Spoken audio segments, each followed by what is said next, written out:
Hey, what's up, everyone? Kino here, back with another Penguin reaction. Just watched I think it's the sixth episode. It's called Gold Summit.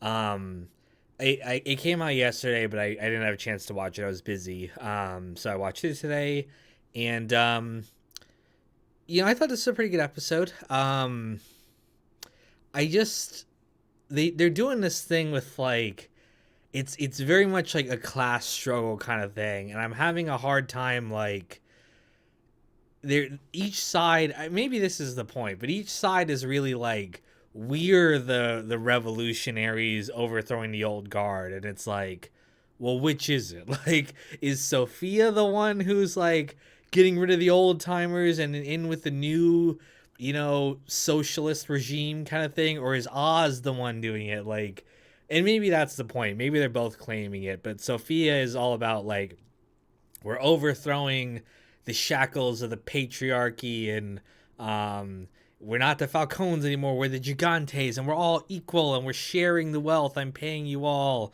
And then Oz doing the same thing here. And again, that might be the point of the thing. When I'm having a I find the whole class struggle combined with mafia aspect a little strange. I just don't really associate those two things together. It's from everything I know about The Sopranos, it's all about just like greed, and maybe that's the point. Maybe Oz and Sophie are both. It's about themselves, but they're making it about this kind of grander ideas. Um, but I felt a little. It was a little hard to ground myself in that kind of conflict. And I felt like we're stretching the imagination on some of these like alliances, like the Sophia Sal alliance. That actually makes a lot of sense. I think it's a nice way to tie it together. Although Sal, the Maronis, like they're like half Italian, half Middle Eastern, Persian, something. The wife was not. The wife was a different ethnicity, so it's just these like multiracial like gangs are like it's hard to ground myself in how like this could work really, because one of the things that like what Oz is sort of doing here is like kind of forming like a commission type thing, sort of similar to what the mafia did, but like that was so much about like ethnic alliances. That's what kind of bound them together. Like the group that he puts together here, that you got the Chinese triads, Irish gangers. It looked like some random like goth kids, like they're called like low boys or something. I just I struggle to think how an alliance like this could work. They just seem like too desperate, like disparate. Too like just different organizations where I just in real life I feel like they would betray each other and fall apart immediately.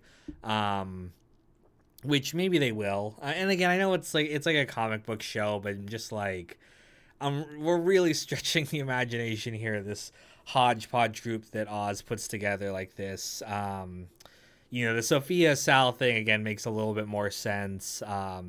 Just because they are the old school like Italian mafia group, so combining together makes a modicum of sense here, I guess.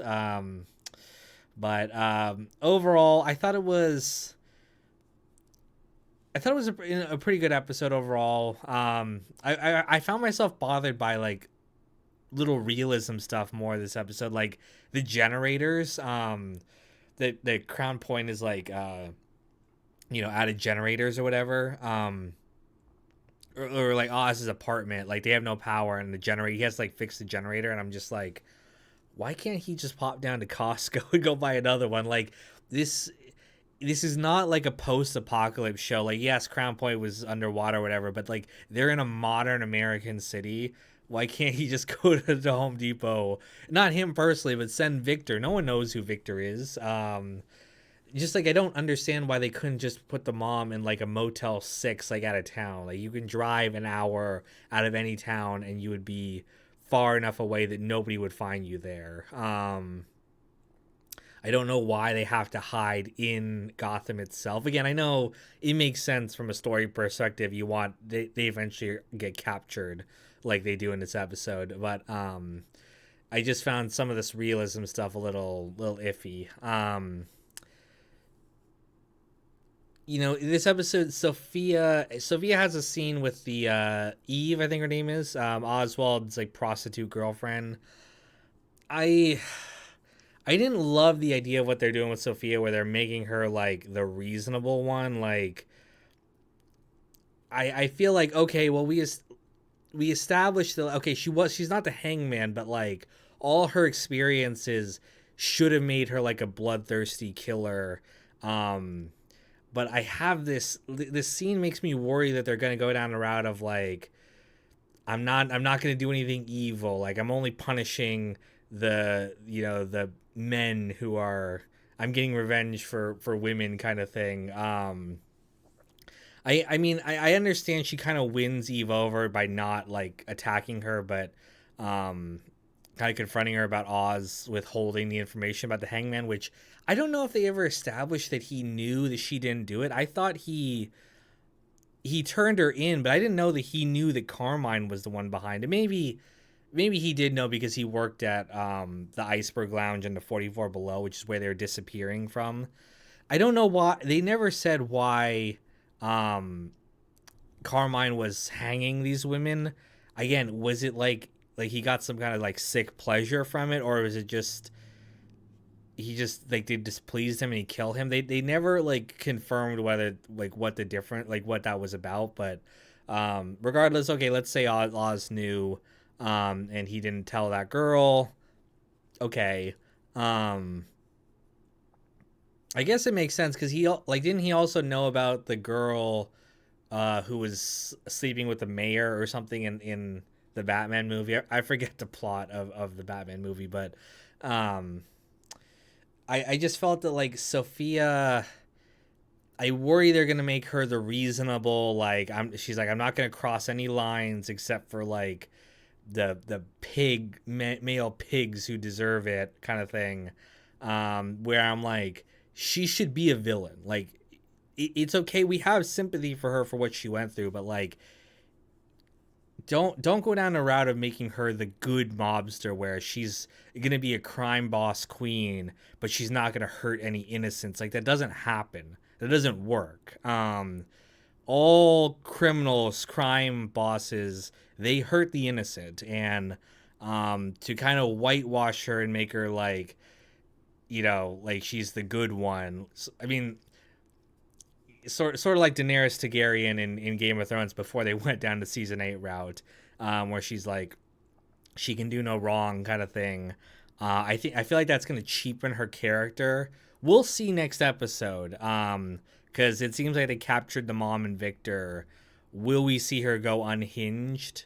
And like be ruthless and be evil? That will make her a rich, good character. But if she's just like I don't hurt the innocent. I'm only gonna hurt Oz and other people like that. Then I'm like, okay, now we're going down like the whitewashing route of making her, just the good one. She's good because she could do no wrong. It was all other people's fault. It was nothing Sophia ever did. It was all she's a victim just like as much as anyone else. Like I think that cheapens her a little bit. And that's my worry from this episode. But we'll see how it goes. We have I think 2 more episodes to go here, so we're coming on the end here. And we'll see. We'll discuss it more in future episodes. So either way, thanks for watching this, and stay tuned for the next one next week.